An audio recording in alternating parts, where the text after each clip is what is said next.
If you run Home Assistant on a Raspberry Pi or plan to run it on a Raspberry Pi, then you need to be aware that if you're using a regular SD card, it may not be long before you wear that card out.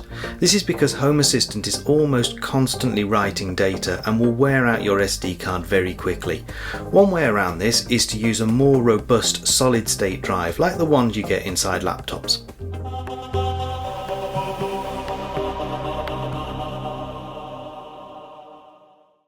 This guide is going to be split into two parts. I'm going to show you firstly how to do this with a Raspberry Pi 4 because that's quite easy. That process will also work with a Raspberry Pi 3 Model B Plus, but if you have an older Raspberry Pi 3 Model B without the Plus, then you'll need to put in a bit more effort, and I'll show you that afterwards. In both cases you're going to need to get hold of a suitable SSD drive. Now you don't really need much space usually for Home Assistant unless you plan to use it for media streaming or something. But keep in mind that the Pi isn't that powerful, so you're best off dedicating it to just running your automations. You can easily get away with 64 gig, but I've gone for a 120 gig SSD. This is an M.2 SATA drive made by Transcend, and here's the packaging. I'll put a link to this in the description, but if you do go looking for your own, then it's important that you choose the correct type. There are two types of M.2 drives. You've got NVMe and SATA. NVMe are much faster but also more expensive, and seeing as we're plugging this into a USB 3 port, they're a bit pointless, so just get yourself a cheaper SATA one. You'll also need a USB caddy like this one. You'll need it specifically designed for M.2 SATA drives, so again I'll put a link to this one in the description for you, but if you are going to look for yourself, then make sure you get the right keyed adapter for your drive. So if you look at the notches at the top of this, if you've just got one notch it's called a B key. If you've got two notches like this one, it's a B and M key. And so all SATA drives will either be B or B and M, but there will never be just M key, so you won't have just one notch here on the right. You need to put it into the caddy, so if I open it up, it literally slides in nicely just like that. And it will screw down on that side. I won't do that on camera, and then it just slots into the caddy here like that. There's a little cover that goes over the top and a USB cable as well. You can choose to use other types of SSD drives if you like, or even old-fashioned hard drives, but I've chosen the M.2 drive because of its low power requirements. If you want to attach other devices to the USB ports of the Pi, then you'll need to be aware of the power draw, so other types of drives might require a separate external power supply. There's one more thing that you'll need, and that's an Ethernet or network cable. This is because the Raspberry Pi will need to connect to your network using a wired cable, at least to start with when Home Assistant boots. You can configure Wi-Fi later on if that's what you'd prefer, but to start with you must use a hardwired network cable. Getting this set up on a Raspberry Pi 4 Model B or a 3 Model B Plus is really easy. First of all, go and download the Raspberry Pi Imager software from the official Raspberry Pi website. I will put a link to that in the description. Once installed, give it a run and you'll be asked to choose the operating system you want to install. So make sure your SSD is plugged into a USB port of your computer, and then go to Choose OS. We want to scroll down to Other Specific Purpose OS, and then Home Assistance and Home Automation and Home Assistant.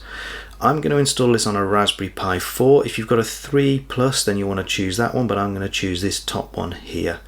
You go to Choose Storage, select your USB drive and click on Write. It's going to ask me to confirm it, and then it's going to ask me to put my password in, which I'm going to need to do, and this will take a few minutes, so I'll speed it up and see you once it's finished.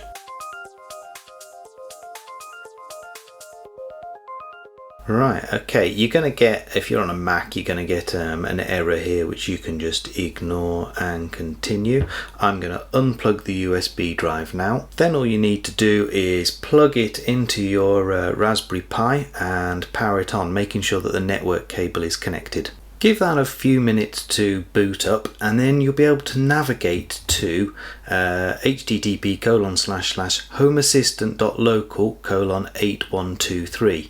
Now, If this is your only Home Assistant instance on your network, then this will work, but otherwise you may have to go searching for your IP address, and I think the IP address I've got of my Home Assistant instance is 192.168.1.163:8123. I found that by looking at my router's interface, so if I press enter, there we go, you'll get the setup wizard, and you just need to run through that and you should be up and running.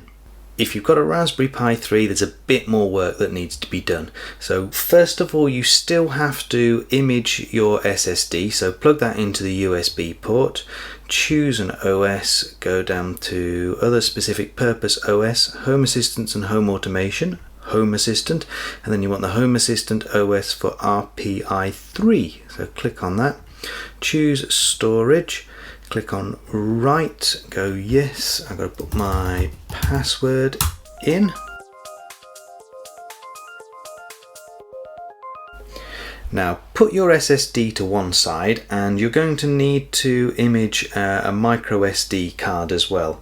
This is the normal micro SD card that you might boot the Raspberry Pi off, so I'm going to put that into a card reader now.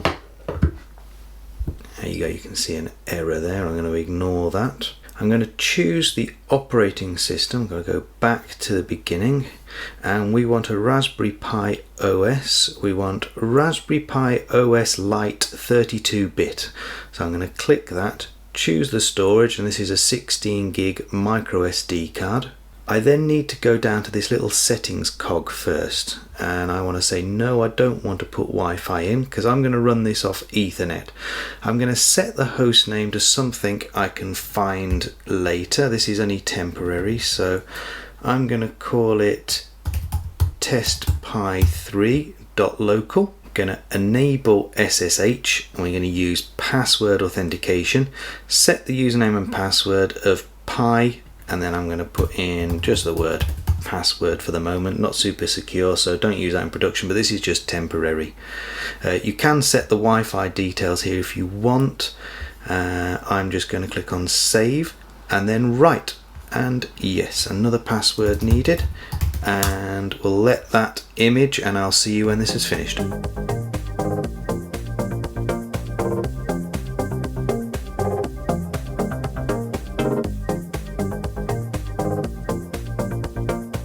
There we go, that's finished. Right, now what I need to do is eject the SD card from this computer. I'm going to put it into the Raspberry Pi, plug in the network cable and power that Pi on. Next we need to SSH into the Raspberry Pi. If you're running Windows like I am right here, you should download a little application called Putty. I'm going to put a link to that in the description so as you get it from the right place. You'll need to type in the, testpi3.local and click on open. You should get this little message saying the fingerprint isn't known, so you can just go accept.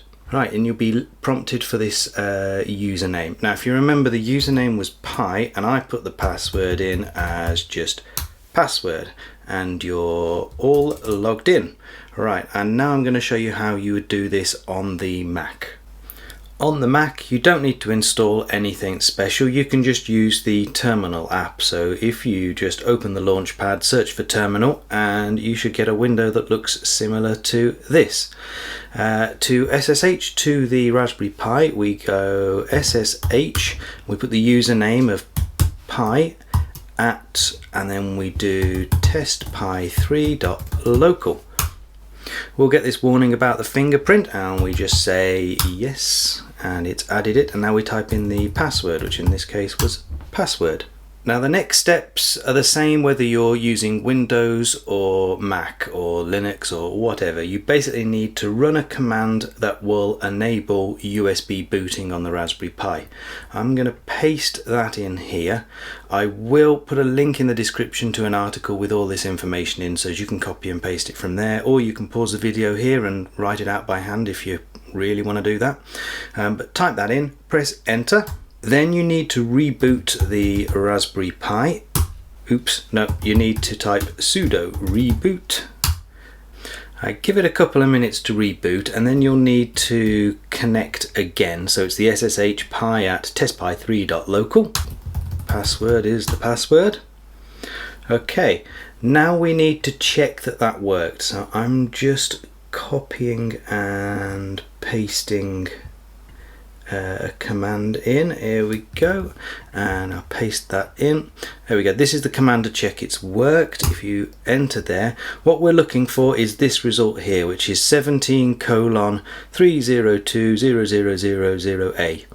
If it says anything other than that, then it hasn't worked and you need to do the whole thing again. But if it has worked, you're all ready to go. All you need to do now then is unplug the power from the Raspberry Pi, take the SD card out because you no longer need it, and then plug the SSD into a free USB port. Make sure the network cable is still plugged in, and then plug the power back in and reboot it.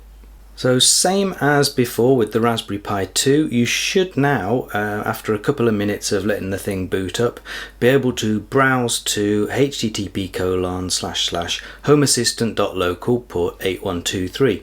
Now that won't work for me because I've already got a Home Assistant installation on the network, so I think the address for mine is 1.244 from looking at my router, so let's try that now. There we go. It's going to say preparing Home Assistant for a while because it's a little bit slower than on the Raspberry Pi 4. I'll just give that a few minutes and we should see the wizard begin for us to be able to set it up.